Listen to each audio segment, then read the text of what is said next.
우리 받을 하나님의 말씀 누가복음 3장 4절에서 6절까지 우리 한 절씩 교독하겠습니다. 선지자 이사야의 책에 쓴 바 광야에서 애치는 자의 소리가 있어 이르되 너희는 주의 길을 예비하라. 그의 오실 길을 곱게 하라. 모든 끝자리가 좁고 모든 산과 작은 산이 낮아지고 굵은 것이 높아지고 험한 길이 강만을 이루시고 함께 읽겠습니다. 모든 육체가 하나님의 구원하심을 보리라 함과 같으니라. 아멘. 옆 사람과 인사 나누겠습니다. 참 잘 오셨습니다. 다시 한번 아기 예수가 오시는 길을 예비합시다. 아멘. 오늘은 성탄절 우리 아기 예수가 오시는 길을 어떻게 우리가 예비해야 하는가 은혜 받기를 주님의 이름으로 축복합니다. 아멘. 제가 1972년도에 저 무등산에 샘 미사일 부대에서 군대 생활을 했습니다. 그때 박정희 대통령께서 저기 부대에 방문한다고 하니까 저 광주에 가면은 산성 오거리에서부터 무등산장까지 무려 14km나 되는데 이 산길 좁은 도로를 골짜기를 다 메꾸고 그리고 높은 산은 다 깎아 내리고 굽은 길은 쭉 뻗게 하고 험한 길은 평탄케 해서 아스팔트를 깔아 완전한 도로를 만들었습니다.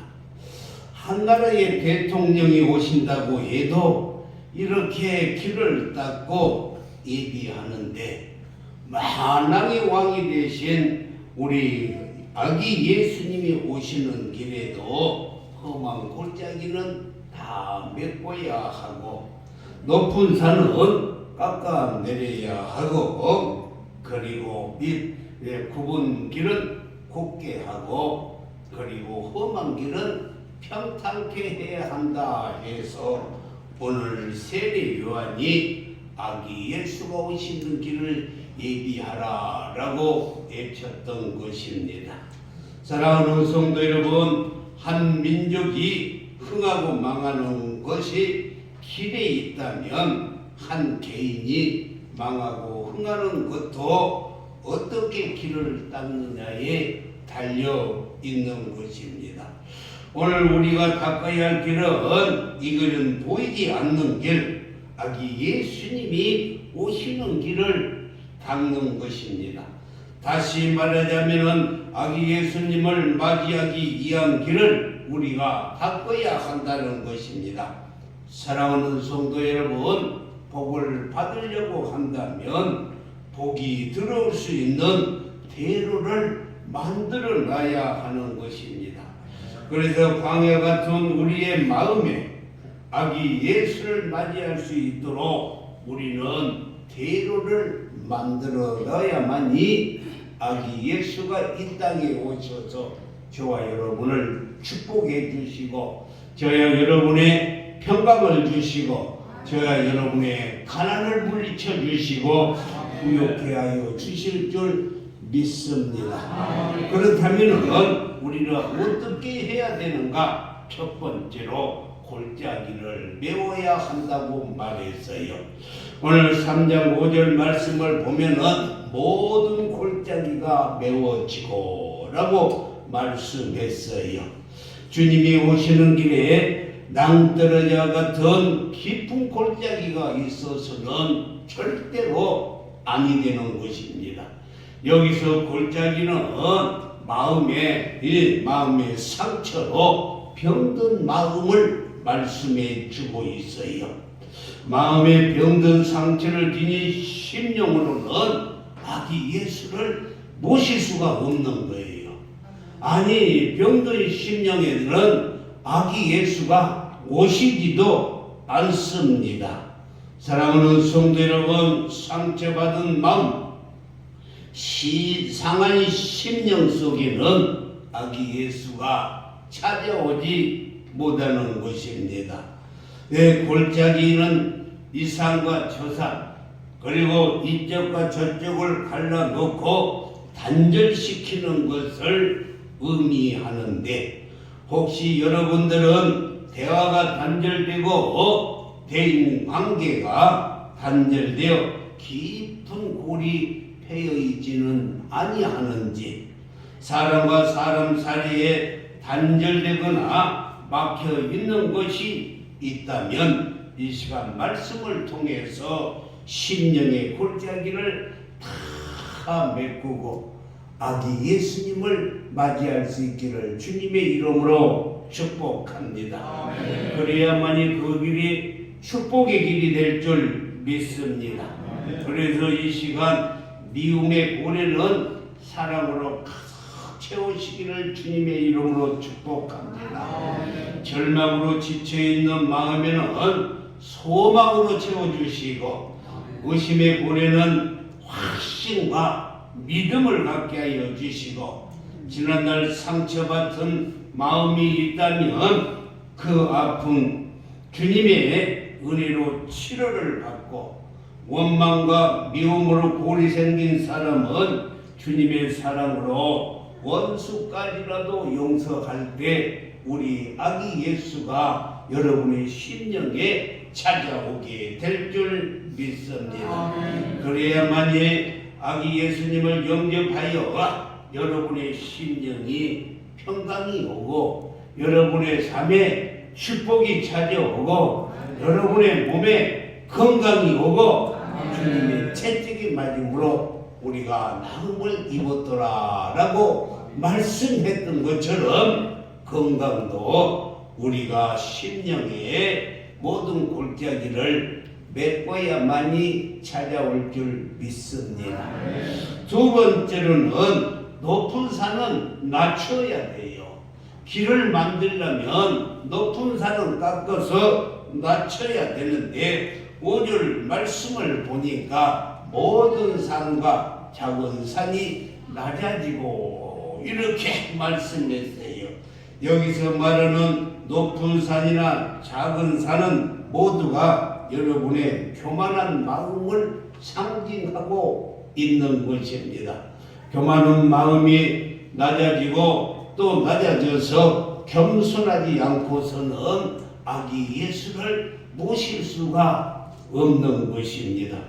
빌립보서 2장 5절 말씀에서 너희 안에 이 마음을 품으라, 곧 그리스도 예수의 마음이니, 우리의 마음속에 이 마음을 품어야 돼요. 그 마음이 마태복음 11장 29절에서는 나는 마음이 온유하고 겸손하니, 그러니까 우리의 마음에 항상 온유하고 겸손한 마음을 가질 때 아기 예수를 모실 수가 있습니다.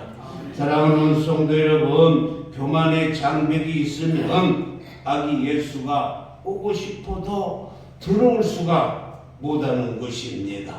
마태복음 11장 23절에서도 가버나움의 교만을 책망하시면서 하시는 말씀이, 가버나움아 네가 하늘까지 높아지겠느냐, 음부에까지 낮아지리라 라고 이렇게 말씀하셨습니다.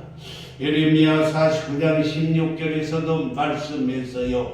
내 마음의 교만이 너를 속하였도다 라고 이렇게 말씀했어요. 독수리와 같은 보금자리를 높은 데 지었을지라도 내가 그리로부터 너를 끌어내리라. 이는 여호와의 말씀이라.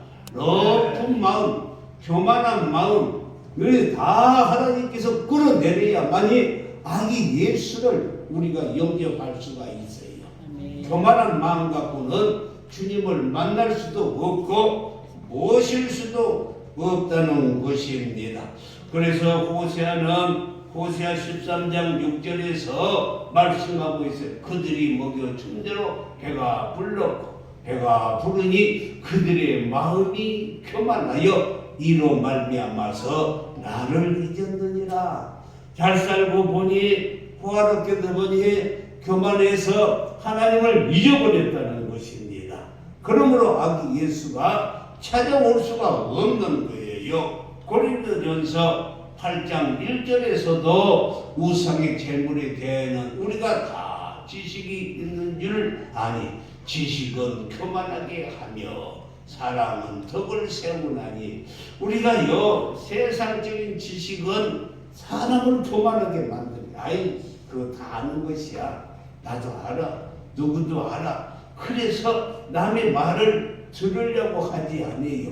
교만해요. 그런데 그보다도 더 중요한 것은 영적인 교만은 얼마나 무서운 것인지 이것은 영적인 교만은 마귀의 길을 따라가고 있는 것을 알아요. 그래서 우리는 영육간에 겸손할 때 아기 예수를 만나게 될 줄 믿습니다. 사랑하는 성도 여러분, 아기 예수님을 영접하기 위해서는 높은 산과 작은 산들을 다 깎아서 내려 낮아져야 합니다. 그렇지 않으면 하나님께서 끌어내려서라도 겸손케 하세요. 성지 순례에 가다 보면 베들레헴은 예수님이 탄생하는 교회가 있어요. 교회가 아주 웅장하게 크게 잘 지어졌는데 거기에 보면은 한 가지 뭐가 있냐면 들어가는 문이 아주 얕아요. 적어요. 아주 적습니다. 예수 탄생교회 들어가려면 그래서 다 겸손하게 고개를 숙여야만이 들어갈 수 있도록 문을 만들어 놨어요. 어떤 사람이 죽어서 천국 앞에 갔더니만 많은 사람들이 이 어깨 위에다가 큰 돌을 짊어지고서 고개를 숙이고 이리 왔다 저리 왔다 하면서 이 천국을 못 들어가는 문을 못 들어가는 거예요. 그래서 문지기한테 물어봤다는 것입니다. 왜 저 사람들은 큰 돌을 고개에 메고 이리 왔다 저리 왔다 합니까? 하고 물었더니만 저 사람들은 세상에 살 때 고기가 너무 뻣뻣해 가지고 교만해서 지금 천국에 들어가려고 이 큰 돌을 메고 고개를 숙이는 물리치료를 받고 있습니다. 그러더라는 거예요. 여러분요 그렇습니다. 욥기 20장 29절에 보면은 사람들이 너를 낮추거든 너는 교만하였느라 말하라. 하나님은 겸손한 자를 구원해 주세요. 그래서 베들레헴 그 예수 탄생의 교회는 문이 얕아요. 그래서 겸손한 자만 들어갈 수가 있게 만들었던 것을 알 수가 있습니다. 세 번째는 굽은 것은 반드시 곱게 해야 한다는 것입니다. 오늘 5절 말씀에 보면은 굽은 것이 고다지고 라고 이렇게 말씀했어요. 길은 되도록이면은 똑바로 닦아야 하는 것입니다. 굽은 것 돌아가는 길은 자원 낭비고 사고의 위험도 많이 따르게 되어 있어요. 길은 넓으면서도 그래서 쭉 뻗은 곧아야 된다는 것입니다. 이 굽은 길은 굽은 마음, 비틀어진 생각을 의미하는 것입니다. 굽은 길을 곱게 해야만이 그것이 바로 지름길이 되어요. 마음이 굽은 사람이 우리의 주변에 얼마나 많이 있는지 몰라요. 마음이 굽으면 생각하는 것이 다 비틀어져요. 생각이 비틀어지다 보니까 남에게 상처를 주는 말을 너무너무 많이 하는 것입니다. 그러므로 비틀어진 마음, 비틀어진 생각을 가진 사람에게는 아기 예수가 찾아오지 않아요. 그래서 여러분 오늘 이 시간 마음을 곱게 가지시기를 주님의 이름으로 축원합니다. 같은 사건도 정상적인 사람은 올바로 보는데 비정상적인 사람은 마음이 굽은 사람은 보는 시각이 다른 경우가 허다해요. 여러분요, 어느 목사님이 가지 목사님이라고 하는 사람이 자기 아들을 목회자를 세워서 목사 안수를 받았어요. 그러자 그 아버지 목사님이 아들에게 이렇게 말하는 것입니다. 목회란 얼마나 어려운 것인지 모른다. 여러분들 보기에는 세상에 편한 것 같지요? 그런데 아니에요. 목회가 얼마나 영적인 싸움을 해야 되고, 할렐루야. 여러분들이 마귀에 끌려서 간다면은 목회자는 영적인 싸움을 해서 그를 마귀의 계기에서 풀어줘야 돼요. 얼마나 힘든 일인지 몰라요. 그런데 많은 사람들은 말하기가 좋으니까 목사가 빨간 넥타이를 매보아라. 교인들이 뭐라고 하느냐. 우리 목사님 바람난데 그런다는 것입니다.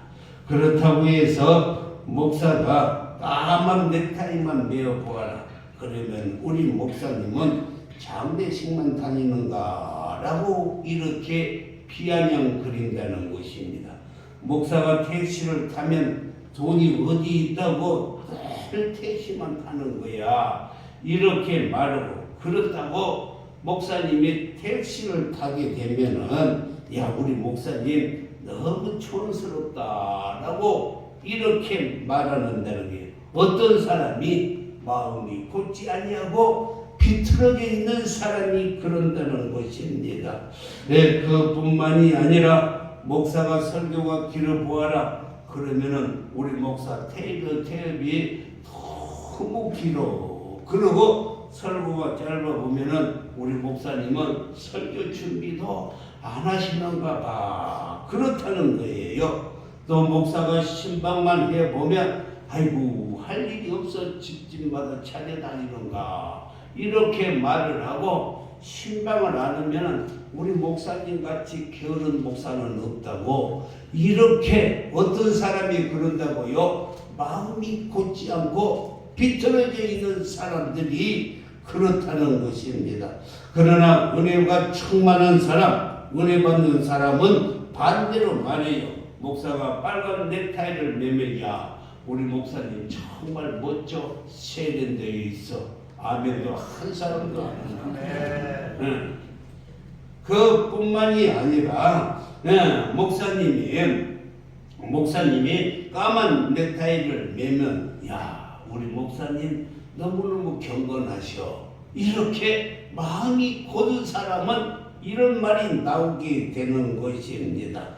그뿐만이 아니라 택시를 타면 야, 목사님 너무너무 바쁘신가 보다. 버스를 타면은 우리 목사님처럼 검소한 사람이 없어. 설교가 길면은 우리 목사님 우리에게 은혜를 베풀어 주시려고 저렇게 수고하시는구나 하고 설교가 짧으면은 야, 목사님은 어떻게 우리를 잘 알고 피곤한지 알고 이렇게 빨리 가서 집에 가서 쉬라고 설교를 또 짧게 하시는구나. 어떤 사람이 그런다고요? 마음이 바로 되어 있는 사람, 이 사람이 그런다는 것입니다.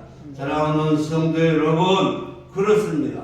사건이 중요한 것이 아니라 사건에 대한 해석이 중요해요.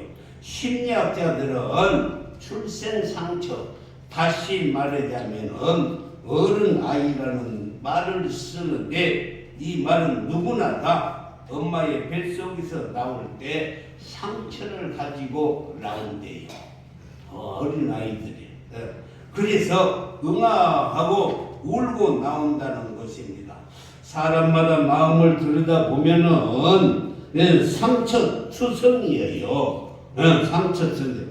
어두워져가는 것을 볼 수가 있어요. 이 어두워진 마음 갖고는 아기 예수님을 만날 수도 없고 영접할 수도 없고 볼 수도 없는 거예요. 이런 사람은 굽은 길과 같은 사람입니다. 장미를 보고 아름답다고 말할 수 있는 여유를 가져야지. 이 마음이 이 굽은 사람은 장미를 보면서도 가시만 꼭 보면서 이 좋지 않다고 가시에 찔렸다고 비틀어진 사고 방식을 가지고 있어요. 사랑하는 성도 여러분, 축복의 길을 닦는 방법은 굽은 것을 똑바로 곱게 하는 것이 저와 여러분이 축복의 길, 아기 예수를 만나는 길인 줄 믿습니다. 그래서 시편 15편 1절과 2절에서는 주의 장막에 머무를 자 누구오며 주의 성산에 오를 자가 누구일까? 예수님을 만나며 예수님과 함께 할 자가 누구일까? 2절에서는 잘 말씀했어요. 정직하게 행하며 공의를 실천하며 그 마음에 진실을 말하는 자, 마음이 곧은 자, 진실한 자가 주님을 만나게 될 줄 믿습니다.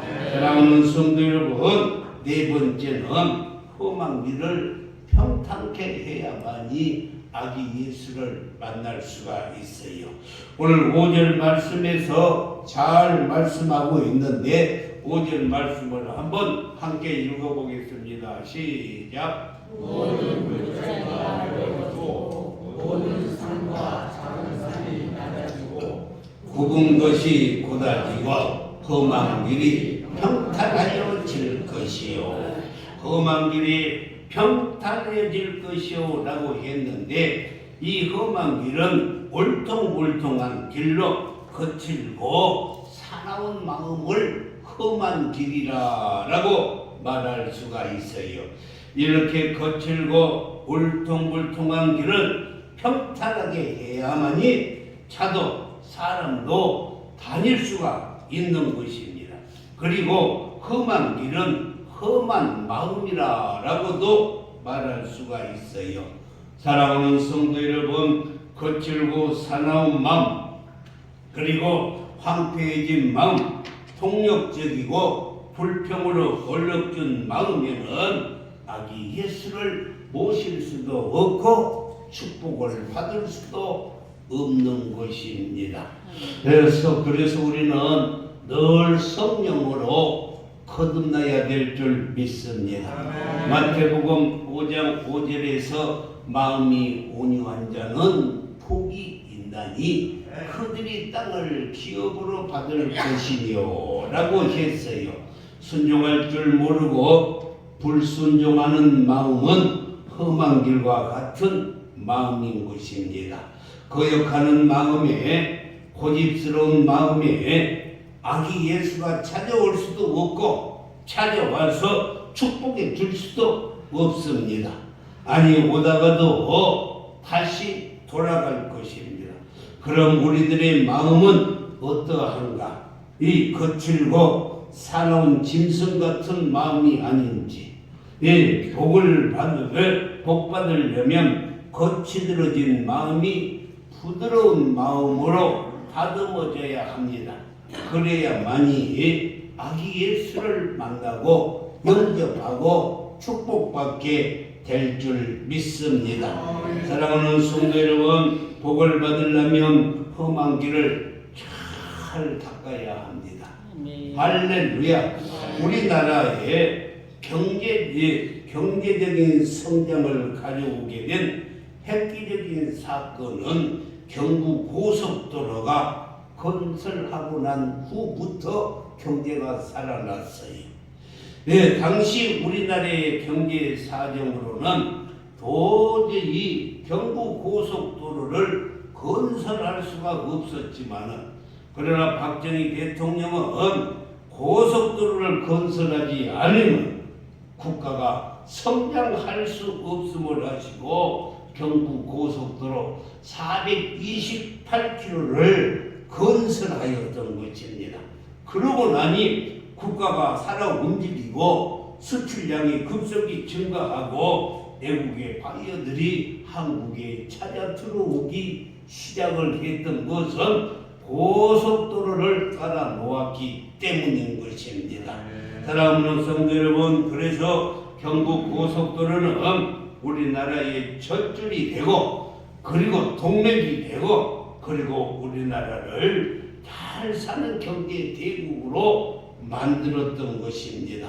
그런데 요한복음 14장 6절 말씀을 보면 예수께서 이르시되 내가 곧 길이요 진리요 생명이니 나로 말하지 않고는 아버지께 올 자가 없느니라 라고 말씀했습니다. 그렇습니다. 길 대신 예수님을 따라가야만이 천국을 갈 수가 있어요. 길 대신 예수님을 모셔야만이 내 심령 성전이 평강이 임하고 기쁨이 임하고 즐거움이 임하게 되어 있어요. 그래서 예수님이 바로 저와 여러분의 기쁨이 되고 예수님이 바로 저와 여러분을 천국으로 인도하는 것입니다. 사랑하는 성도 여러분, 길이 없는 땅은 아무것도 쓸모없는 맹지라고 말하고 있어요. 그래서요, 길이 없으면 아무리 땅이 많아도 길이 없으면 사람이 들어갈 수 없으니 아무 소용이 없습니다. 길을 내야만이 모든 것을 할 수 있어요. 길을 내야 집을 지을 수도 있고 공장도 짓고 아파트도 짓고 연립도 짓는 거예요. 그런데 길이 없으면 아무것도 할 수 없어요. 이와 마찬가지로 우리 성도들 역시 길 대신 예수님을 모셔야만이 우리의 삶이 평탄해지고 우리의 삶이 형통해지고 이 길 대신 예수님을 모셔야만이 우리나라가 부강한 나라가 될 줄 믿습니다. 길이 없으면 아무것도 할 수 없어요. 그래서 예수님은 요한복음 15장 5절에서 뭐라고 말씀했어요? 나는 포도나무요 너희는 가지라. 그가 내 안에 내가 그 안에 거하면 사람이 열매를 많이 맺나니 나를 떠나서는 너희가 아무것도 할 수 없습니다. 길 대신 예수님을 모시지 아니하면 아기 예수를 우리의 심령에 모시지 아니하면 아무것도 할 수 없어요. 믿으시면 아멘. 그 예수님이 길이에요, 길. 그 길 대신 예수님을 모시기 위해서 우리는 어떻게 해야 되는가? 심령의 펜 골짜기를 다 메꿔야 되는 것입니다. 작은 산과 낮은 산, 모든 산, 교만한 마음을 우리는 다 낮춰야 되고 비틀어진 마음, 굽은 길은 아주 똑바로 곱게 해야 하고 사자처럼 살아온 마음, 험한 길은 평탄케 해서 아기 예수님을 모시면 우리의 삶이 평강이 오고 기쁨이 오고 행복이 오고 부요해지는 것입니다. 꼭 기억할 것은 여러분들 동방 박사들이 아기 예수님을 만나기 위해서 황금과 유황과 모략을 준비를 했어요. 여기서 황금은 뭐냐? 황금은 왕 대신 예수님을 모시는 거예요. 할렐루야. 왕 대신 예수님을 모시는 거예요. 그리고 유황은 제사장이 대신 예수님을 모시는 거예요. 그분이 우리 죄를 다 사해 주시고 그리고 그분이 우리를 하나님과 하나 되게 해 주시는 것입니다. 그리고 모략은 이 선지자를 말하는 거예요. 우리가 잘못할 때 늘 책망해 주고 바른 길로 가게 하시는 그 예수님을 만나기 위해서 황금과 유황과 모략을 준비했어요. 그러므로 우리도 정성껏 아기 예수를 만나기 위해서 준비해야 할 줄 믿습니다. 사랑하는 성도 여러분, 예수님이 오시는 이유는 딱 하나예요. 예수님이 뭐라고 오셨을까? 요한복음 10장 10절 말씀을 보면은 잘 나타나 있습니다. 내가 온 것은 양으로 생명을 얻게 하고 할렐루야 더 풍성히 얻게 하려 하심이라. 할렐루야. 그러니까 예수님은 정말로 우리의 삶 속에서 풍성한 삶을 살게 해주시라고 오셨어요. 그 예수님을 만나기 위해서 우리와 저와 여러분은 어떻게 해야 된다고요? 골짜기는 메우고 작은 산과 큰 산은 다 낮추고 비틀어진 길은 곱게 만들고 그리고 험한 길은 평탄케 해야만이 예수님이 오시는 것입니다. 이사야 34장 8절 말씀을 보면 30장 8절 말씀은 거기에 태도가 있어. 그 길은 거룩한 길이라. 할렐루야. 그 길에 태도가 있어. 우리가 정말 예수님이 오는 길을 만들어 놓으면 그 길이 거룩한 길이고 우리가 천국 가는 길이고 우리가 축복받는 길이고 우리가 건강에 사는 길인 줄 믿고 우리는 주님이 오시는 길을 예비하는 우리 모두가 되기를 주님의 이름으로 축복합니다. 기도하겠습니다.